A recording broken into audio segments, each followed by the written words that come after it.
Hi guys, welcome back to my channel Learn with Shruti. This is Shruti and I am going to start question number 6 of practice set 2.3 जो कि है chapter 2 real numbers का class 9 mathematics का। ठीक है, इसके पहले के जो क्वेश्चंस हमने किए हैं उसका लिंक मैं आपको डिस्क्रिप्शन बॉक्स में डाल दूँगी, तो आप वहाँ से देख सकते हैं। ठीक है, तो चलिए स्टार्ट करते हैं क्वेश्चन नंबर 6। तो क्वेश्चन नंबर 6 है हमारा सिंप्लीफाई, मतलब क्या करना है, हमको इसको सिंपलेस्ट से सिंपलेस्ट फॉर्म में लिखना है। अब सिंपलेस्ट से सिंपलेस्ट फॉर्म क्या हो सकता है, तो देखते हैं। फर्स्ट है हमारा 5√3 प्लस 8√3। अब देखिए दोनों के रेडिकेंड सेम है। रेडिकेंड मतलब रूट के अंदर की जो वैल्यू होती है वो। रेडिकेंड क्या होता है, ऑर्डर ऑफ द सर्ड क्या होता है, रेडिकल साइन क्या होता है, ये सारी चीज़ें मैंने एक स्पेशल वीडियो बनाई थी उसके लिए सर्ड्स करके। तो सर्ड्स वाली वीडियो में सर्ड्स की डेफिनेशन भी है और सारे सिंबलिक प्रोनाउंसिएशन भी है। ठीक है, कि इसे हम क्या कहते हैं। तो ये जो √3 है, दोनों तरफ √3 है, मतलब इसको हम आसानी से प्लस कर सकते हैं। तो हम क्या करेंगे, 5 + 8 कॉमन, √3 को कॉमन निकाल लेंगे और 5 + 8 को ब्रैकेट में ले लेंगे। तो 5 + 8 कितना होता है, 8 के बाद 9, 10, 11, 12, 13, 14, 9, 10, 11, 12, 13। तो 8 + 5 हो गया 13 √3। अब इसके आगे सॉल्व हो सकता है क्या, नहीं हो सकता है, मतलब this is your final answer. ठीक है, अब देखते हैं क्वेश्चन नंबर 2। तो क्वेश्चन नंबर 2 हमारे पास क्या है, क्वेश्चन नंबर 2 है हमारे पास 9√5 - 4√5 + 125। तो अब देखिए इस क्वेश्चन में क्या है कि यहाँ पर √5 है, यहाँ पर भी √5 है, लेकिन यहाँ पर क्या है 125। तो हम क्या करेंगे, 125 का पहले SCF निकाल लेंगे, जैसा कि हम हर क्वेश्चन में करते आए हैं। तो 125 का SCF क्या हो जाएगा, 5 की टेबल से करेंगे, है ना। 2 टाइम्स यहाँ बच गया 2, तो ये हो जाएगा 25 आता है 5 टाइम्स, अगेन 25 आता है 5 टाइम्स, अगेन 5 और यहाँ पर 1। तो ये 125 को हम क्या लिख सकते हैं, देखिए पहले इसको तो हम एज इट इज़ लिख देते है ना, इसको भी एज इट इज़ लिख देते हैं, और प्लस 125 की जगह हम क्या लिखेंगे, 5 × 5 × 5, 5 × 5 × 5। ठीक है, तो ये हमने लिख दिया। अब दोनों में से एक कॉमन निकलेगा, 2 पेयर का एक निकलेगा। क्यों 2 में से एक निकलेगा, 3 में से एक क्यों नहीं निकलेगा, क्योंकि ये क्या है, स्क्वायर रूट है। अगर क्यूब रूट रहता तो 3 का हम एक कॉमन निकालते। समझ में आ रहा है सभी को। तो मतलब यहाँ पर हो जाएगा 9√5 - 4√5 + 5 और अंदर क्या बच गया, सिर्फ 5। समझ में आया, तो आंसर आ जाएगा। अब आंसर कैसे आएगा, देखिए तीनों में 5 है, √5 है कॉमन, तो √5 निकल गया कॉमन, और ब्रैकेट में हम क्या लिख देंगे, 9 - 4 + 5। ठीक है, तो सभी को बॉड मास पता है। बॉड मास क्या होता है, तो बॉड मास होता है जैसे कि बॉड मास मैं लिख देती हूँ, BODMAS। तो बॉड मास का मीनिंग होता है B से ब्रैकेट, D से डिवीजन, M से मल्टीप्लिकेशन, A से एडिशन और S से सब्सट्रैक्शन। मतलब हम सबसे पहले ब्रैकेट सॉल्व करते हैं, उसके बाद डिवीजन करते हैं, फिर मल्टीप्लिकेशन, फिर एडिशन और फिर लास्ट में सब्सट्रैक्शन।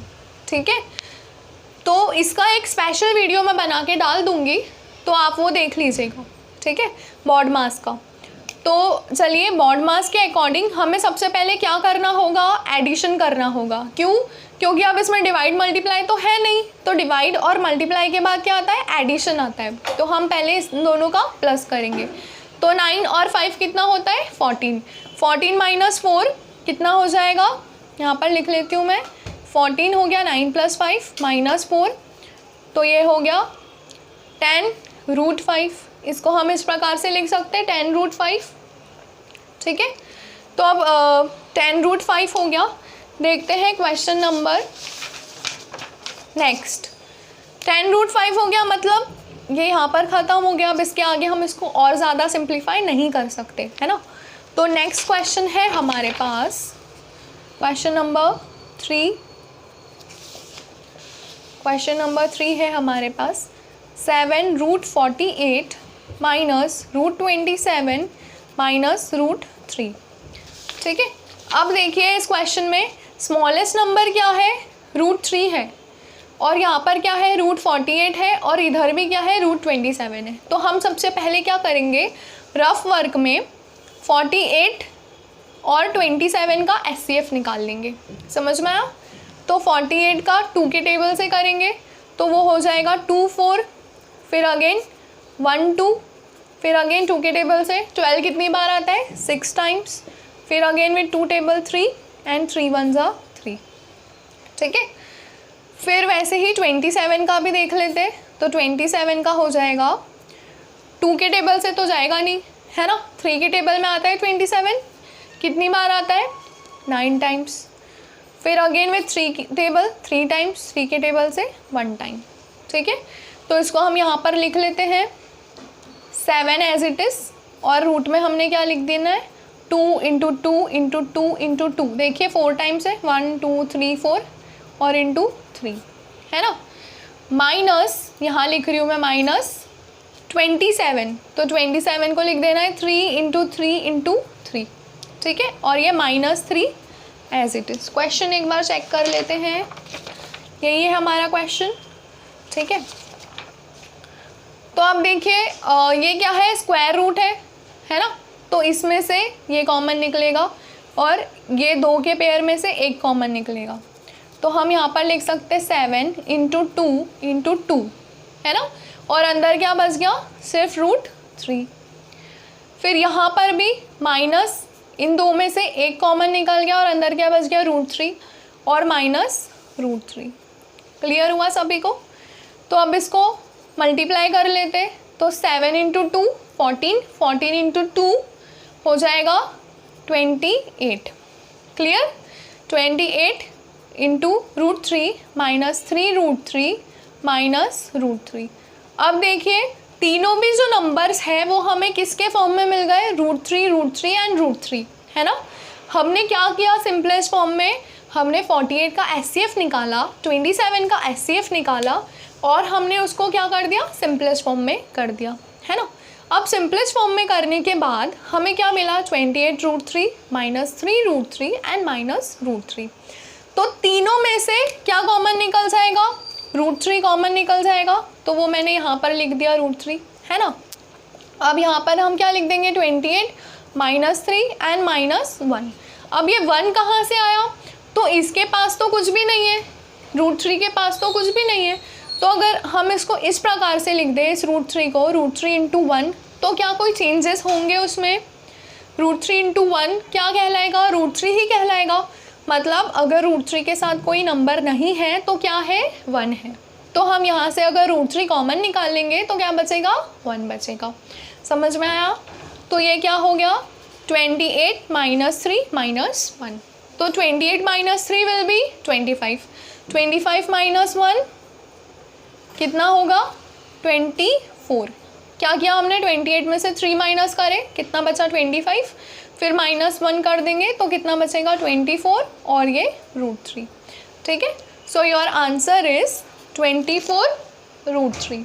क्लियर। अब देखते हैं क्वेश्चन नंबर 4। तो क्वेश्चन नंबर 4 है, क्वेश्चन नंबर 4। तो फोर्थ वाला क्या है हमारे पास, √7 और √7 तीनों जगह पर है, तो √7 तो कॉमन निकल जाएगा है ना, और √7 के साथ कुछ भी नहीं है, मतलब क्या है 1 है, तो यहाँ पर हम 1 लिख सकते हैं। ठीक है, फिर उसके बाद यहाँ पर क्या लिखेंगे -3/5 और ये +2। ठीक है, और ये √7 तीनों में से हमने क्या करा, कॉमन निकाल लिया। ठीक है, अब क्या करेंगे, इसके अपॉन में कुछ नहीं है मतलब 1 है, इसके भी अपॉन में कुछ नहीं है मतलब 1 है। ठीक है, फिर हमको क्या करना पड़ेगा, एलसीएम लेना पड़ेगा, तो एलसीएम तीनों का क्या आ जाएगा 5 आ जाएगा। अब 5 कितने बार आता है 1 के टेबल में, 5 टाइम्स, 1 के टेबल में 5 टाइम्स। फिर हम क्या करेंगे, इस 5 का मल्टीप्लाई करेंगे 1 में और इस 5 का मल्टीप्लाई करेंगे 2 में, ऐसे ही लेते हैं एलसीएम है ना। तो 5 1 ज़ा 5 हो गया, -3 एज इट इज़, और 5 2 ज़ा कितना हो गया 10। इसको लिख दिया ब्रैकेट में और ये √7 एज इट इज़। क्लियर।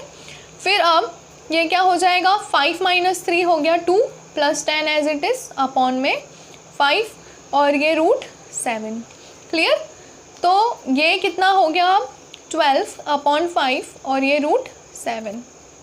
ठीक है, तो ये आपका फाइनल आंसर, क्योंकि अब इसके आगे हम सिंप्लीफाई कर सकते हैं क्या, नहीं कर सकते, मतलब ये हो गया फाइनल आंसर। तो यहाँ पर आपके सारे क्वेश्चंस कंप्लीट होते हैं। इसके आगे का जो क्वेश्चन है हम लोग देखेंगे नेक्स्ट वीडियो में। ठीक है, थैंक यू।